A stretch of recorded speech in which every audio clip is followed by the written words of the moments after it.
Alrighty, today's task, boring through concrete. Last week we finished trenching, installing conduit, and backfilling for our power. Yesterday we finished getting up the meter socket. And today I'm gonna drill through my concrete wall so we can run the power out of the meter socket down through the wall, and we can permanently install the power service to the panel from the start, and then we can build the house on power and not generator. So here we go.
Isn't it neat?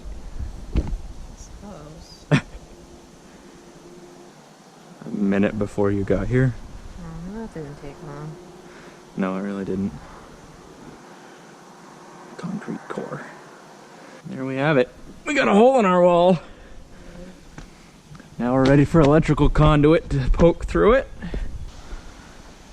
How much water did I use? It was filled up. It was filled up to like here. Where is it now? Here. I only had to cut through 8 inches of concrete. I didn't know how fast it was gonna gush out. Looked like I had plenty of water flow. I might have used 5 gallons.